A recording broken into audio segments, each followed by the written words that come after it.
আমি একটু ব্যক্তিগত কৈফিয়তের জায়গা থেকে কথা বলতে চাচ্ছিলাম।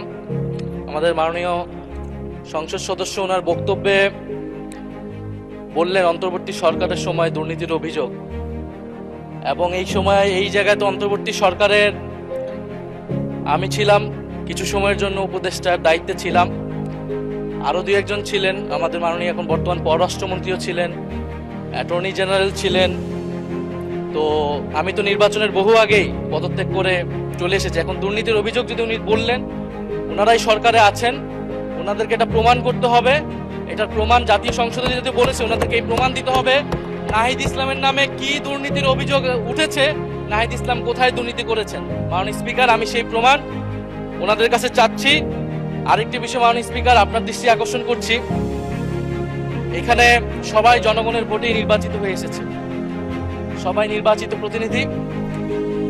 হ্যাঁ, আমার বয়স 28, আজকে আমার জন্মদিন,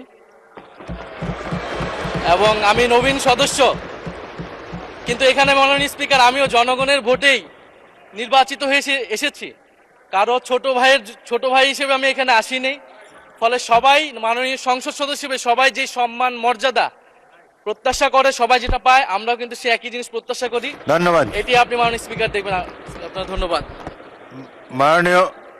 মাননীয় বিরোধী দলের চিফ হুইপ, আপনি নিশ্চয়ই লক্ষ্য করেছেন ট্রেজারি বেঞ্চের সদস্যরাও টেবিল চাপড়ে আপনাকে জন্মদিনের অভিনন্দন জানিয়েছে। আর প্রতিমন্ত্রী শামা ওবায়দ কারো নাম নিয়ে বলেন নাই, বলেছেন তরুণ সদস্যরা, কারো নাম বলে নাই, কারো নাম বলে নাই।